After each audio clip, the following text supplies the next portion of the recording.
I'm not going to mince words when I say this, so I don't want anyone to be confused. Chiefs stink.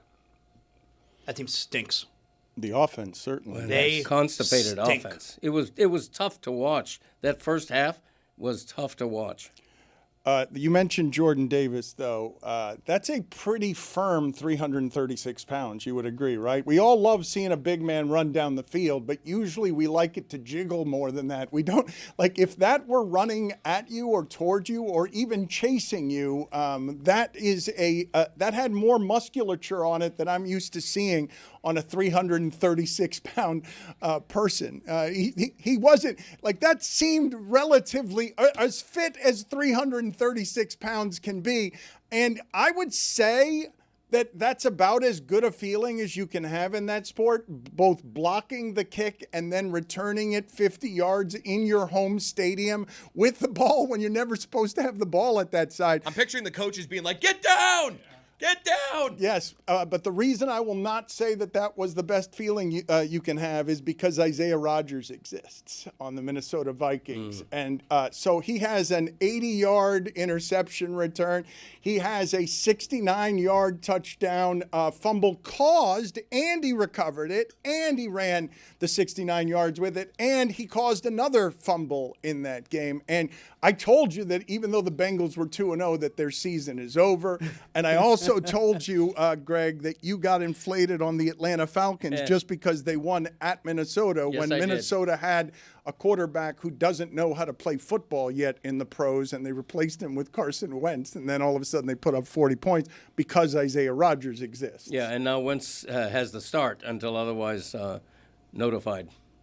You're right. I mean, I inflated Atlanta based on that one result, and in the NFL, it's easy to do that because, Carolina looked like bleep, and then they win 30-0. I mean, it's very difficult, this league. There's parity all over the league. The worst team in the league can play the best team. The Browns won. It's the Browns, Packers. right. I mean, it's very difficult. There's 5, what are there now, 3-0 teams? 5 or 6? There's a lot of 3-0 teams. Some of them are going to end up 9-8. I mean, things happen in this league. 6 of them. 6. Yeah, that's a lot. Let me give you these Daniel Jones Colts stats. They've now scored 103 points in their first 3 games. No Colts team has ever done that. None of the Peyton Manning teams did.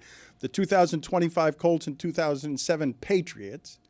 Is that the undefeated Patriots of Randy Moss? The 2007 Patriots are the only teams in the Super Bowl era to start 3-0 while punting fewer than 5 times. And now the Colts have scored on 77% of their possessions, the most of any team after 3 games in 45 years. To your Patrick Mahomes Chiefs point, during one era here, the era that we remember of the Chiefs, they were scoring on between like 35 and 37% of their possessions. It's now 4%. It's 4%. You don't even want to watch the Chiefs. And last night, Andy Reid's had enough of the Kelce stuff. Yeah, he gave him a shoulder.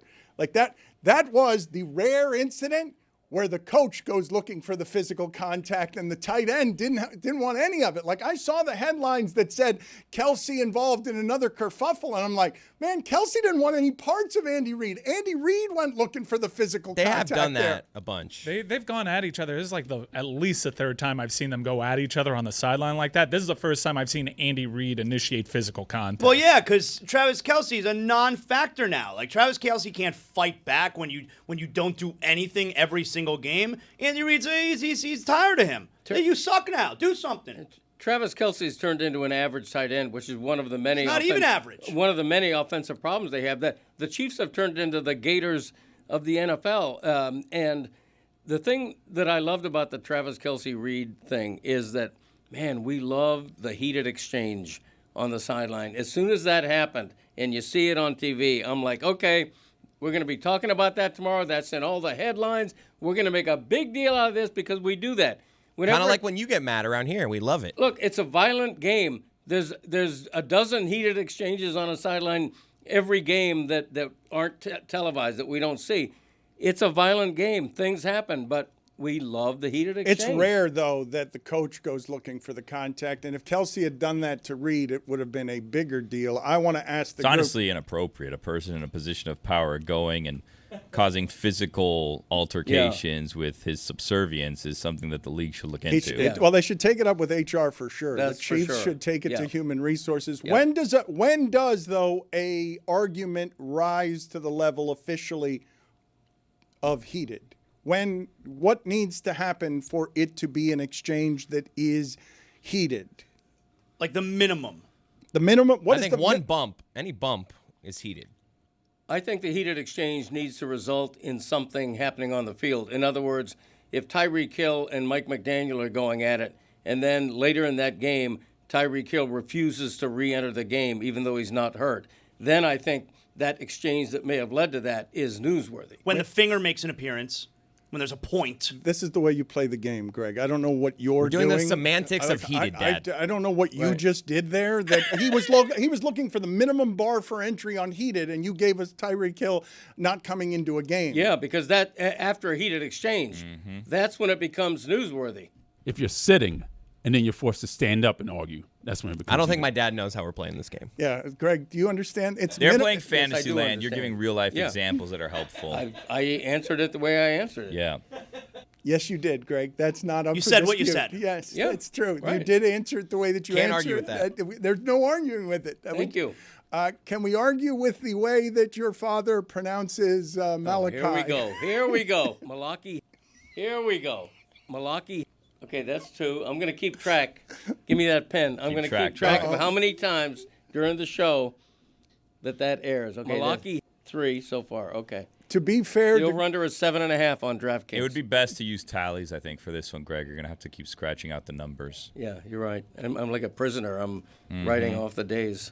Here we go. so minimum barrier for entry on how an exchange Let's gets try it again. to heated.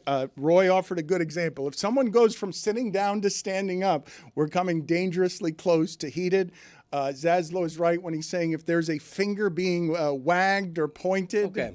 Those are the obvious answers. You want an obvious answer from me? You're going off the board. You want an obvious answer from me when it comes to a shove, okay? There's physical contact. I said that already, Somebody physical shoves contact. somebody. Those are all obvious answers. Mine is extrapolation, okay? I'm saying what really matters is if that physical exchange, that heated exchange, shows an effect in the game. That's all that matters. Because otherwise, it's one of a million heated exchanges. Everybody the next day, predictably, is going to say, oh, it's no big deal. I'm downplaying that. No big deal, which is exactly what Reid did. But contact goes beyond heated, don't you think? No, not in the football context. Hell no.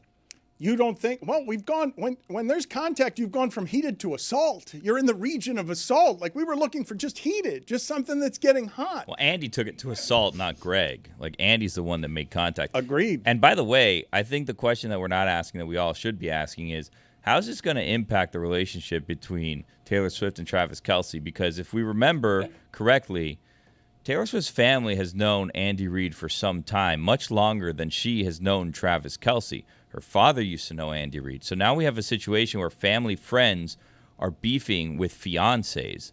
And I don't know whose side you take in this and where the family is going to stand in this situation and if this is something that the relationship can even survive. I agree with that. And did Andy Reid just lose his invitation to the wedding? I think that's If there is reasonable. still one. Yeah. That's fair. Yeah, it's a big controversy nobody's talking about. Off the top of your head, can you guys recall, just thinking out loud here because it's not something I've given any thought to, can you guys recall confrontations between a coach and a non-quarterback that are always happening? Because Kelce's level of stardom absolutely has something to do with this. Usually Every coach in Antonio Brown. Usually the non-quarterbacks on the sidelines do not get into it repeatedly with the coach. They're not allowed to get into it with the head coach. And you saw what happened to Antonio Brown when he was doing it. They got rid of him.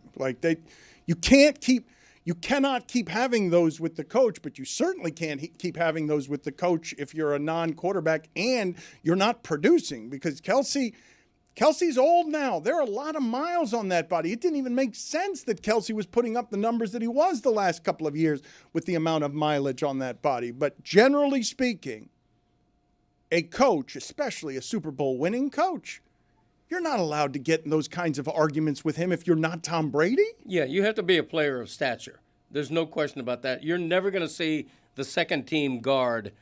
Well, doing that. I've never seen a tight end do it, is what I'm saying. I'm saying the tight end never has a level of fame that he's allowed to do any of that can go to his head where he's always arguing with his head coach in public. I feel like it happened with Keyshawn, and then Gruden threw him off the team. Yeah. Wide receivers, it does happen. DeAndre Hopkins, Bill O'Brien had one. I think Richard Sherman had one before. I remember old NFL films footage of this happening to Parcells a couple of times. It didn't happen once with LT. Kevin Green got into a fight with his linebacker coach. Kevin Green.